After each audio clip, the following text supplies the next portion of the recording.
di Indonesia yang pakai hijab pun boleh jual bakso daging babi gitu loh.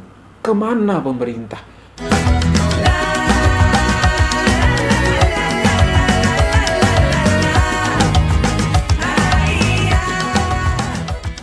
Hi everyone, welcome back to the channel, and this is Sobat Sastra. Yay! Okay everyone, thank you so much for clicking this video and stop by to watch me today. And today I'm alone, I got no friends. Yes, it's okay, Ajis and Tika are still having their holiday. And today we're going to have one video to be reacted. Thank you so much for you who have sent me this video. Betul, kalau tak paham dok, diem-diem. Jangan masuk campur. Wah, ini ngomongin apa sih? Itu judul videonya, kaget aku. Betul, kalau tak paham dok diam-diam, jangan masuk campur. Masuk campur itu ikut campur sepertinya. Isu sijil halal. Oh, isu sijil halal tak paham duk diam-diam. Duk diam-diam ini artinya you better stay quiet if you don't understand about isu sijil halal. Seperti itu kah? Ya, seperti Malaysia menjadi contoh dunia dalam pengurusan sijil halal. Wow, interesting. Oke, seperti apa videonya, dan aku akan memberikan komentar setelah kita nonton videonya guys ya. 1, 2, 3. Kita hari ini orang bercakap pasal sijil halal. Masuklah. Oh, hak Islam ni duk tolong cakap pasal sijil halal ni. Tak perlu. Tuan-tuan, sijil halal ni bukan untuk nak abang kata makanan itu tidak ada babi. Betul. Tapi nak boleh jadi satu dish, nak jadi satu makanan tu, berapa ingredient tu ada di dalam makanan tu. Ingredient itu adakah dibeli daripada produk halal? Wow. It's not only about babi. Betul, buat nasi goreng. Tapi dalam nasi goreng tu, dalam nak jadi nasi goreng tu apa ada? Bukan nasi saja, bukan telur saja, bukan bawang saja. Macam-macam perasa ada hari ini. Wow, betul sekali. Jadi sijil halal ni nak pastikan benda yang nak masuk dalam mulut kita tu, betul, benda tu halal A to Z, 100% certified halal. A to Z. Kalau nak jadi nasi goreng tu ada 7 ingredient, ada 7 bahan. Ketujuh bahan itu dicek, diaudit dan disahkan. Semua tu halal. Wow. Tuan-tuan, bukan senang nak dapat sijil halal ni. Bukan senang. Malaysia mendahului dalam isu persijilan halal ini. Halal cert ini, Malaysia menjadi contoh dunia termasuk Arab countries. Negeri Arab pun mai belajar dekat Malaysia. Macam mana ni standard piawaian halal Malaysia ni. Begitu strict. Betul sekali. Kita tak faham, duk diam-diam. Inilah duk diam-diam. Nak cantik tak faham, tanya. Betul. Jangan kita pergi jadi juara kepada orang yang tak suka sijil halal. Kita pergi jadi juru cakap dia untuk nak lawan benda ni. Tuan-tuan, muslimin dan muslimat yang dirahmati Allah sekalian.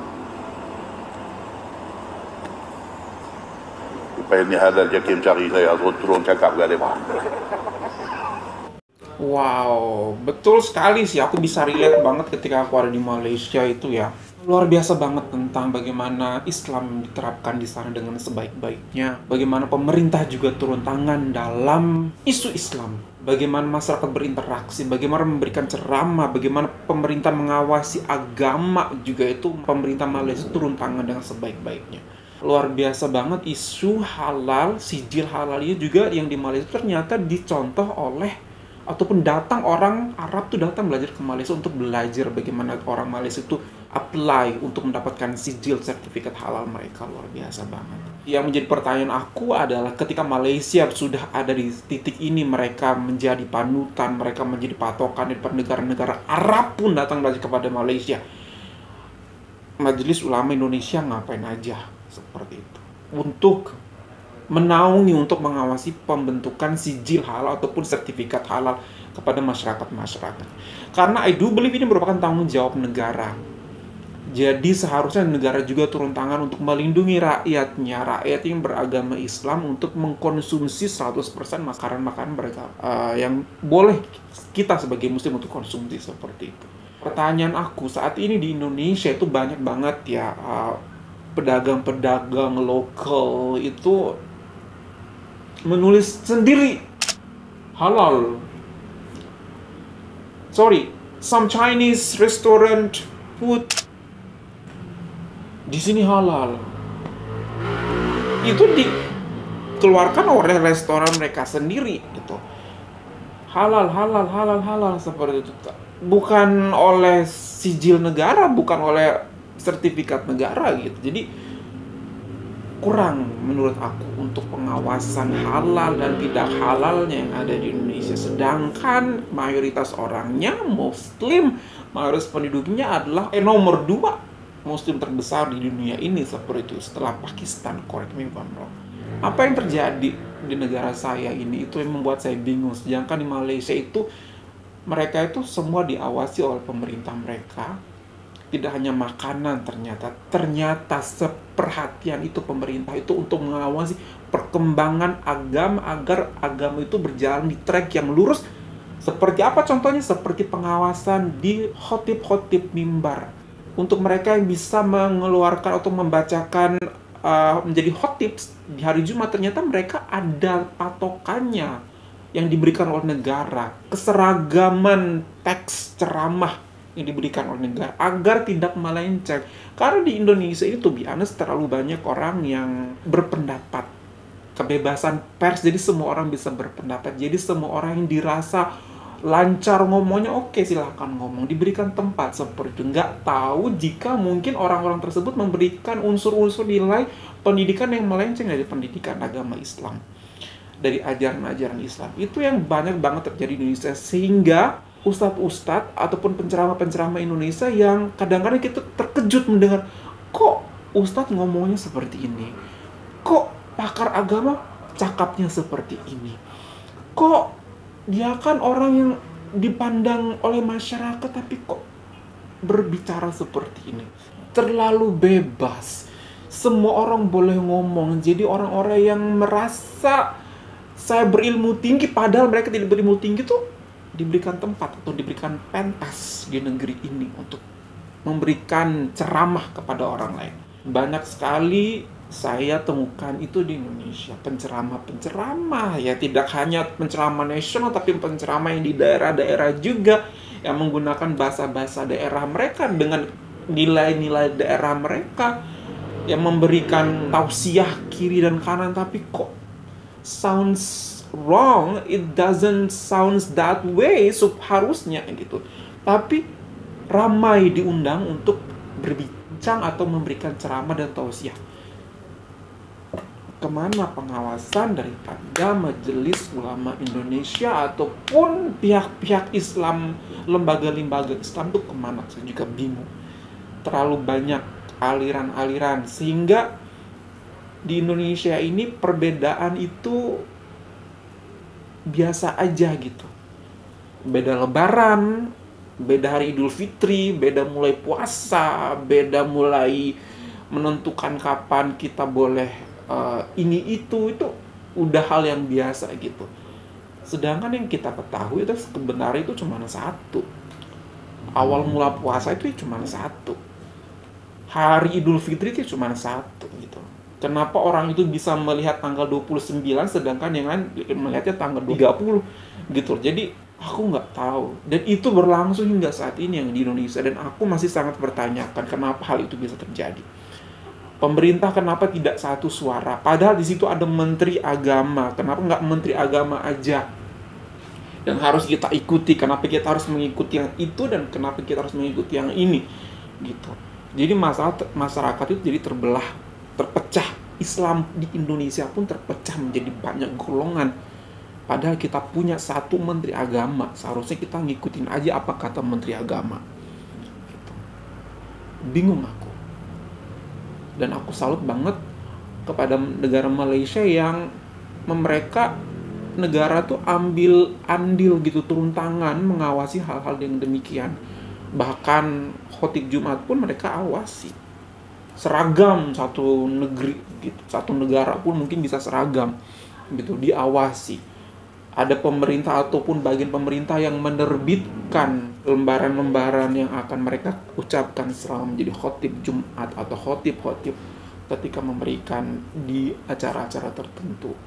Itu luar biasa banget. Awalnya aku sedih karena di Indonesia saat itu akan diaplikasikan seperti itu juga, bahwasanya setiap orang yang akan menjadi khotib itu harus di-certified. Aku merasa sedih, kok seperti itu ya, kenapa nggak semua orang boleh, kenapa semacam ada pembatasan untuk menjadi khotib gitu, kenapa harus beberapa orang saja yang harus perlu sertifikasi, bukankah itu menjadi pembatasan gitu. Tapi ternyata aku mikir sekarang memang harus dibatasi, karena di Indonesia terlalu banyak orang-orang yang memiliki hidden agenda di dalam diri mereka untuk menyampaikan itu kepada umat gitu. Nah, aku merasa sangat sedih sekali ketika aku paham, aku belajar dari Malaysia, ya Allah, ternyata Malaysia seperti ini ya, diawasi semua.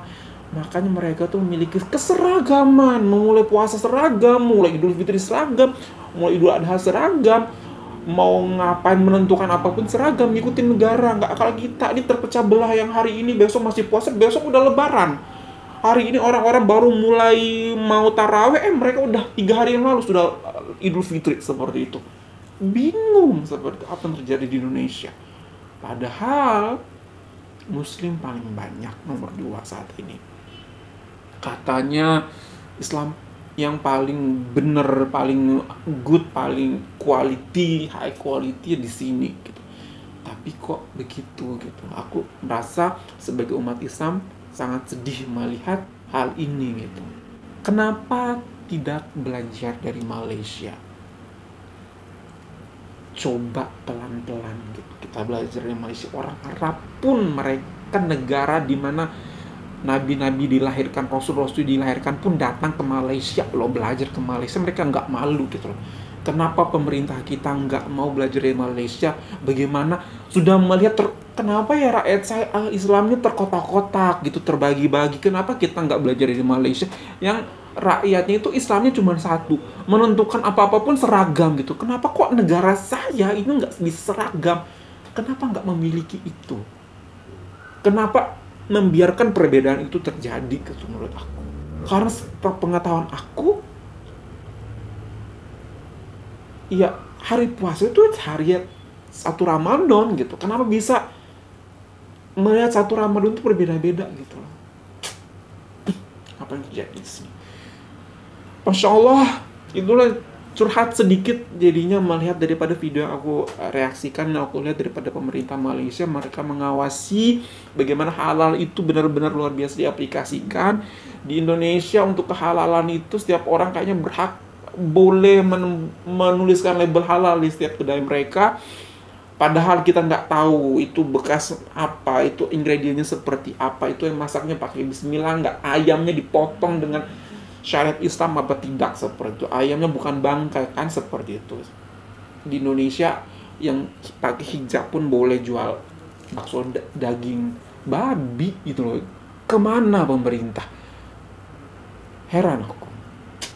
Semoga lebih baik lagi di tahun 2025 deh buat negara ini, buat pemerintah yang terbaru ini. Semoga bisa lebih memberikan keamanan, kenyamanan untuk kita sebagai rakyat-rakyat yang ada di Indonesia. Amin. Kalaupun perlu belajar untuk lebih baik, kenapa enggak kita belajar dari Malaysia? Itu sih rekomendasi saya.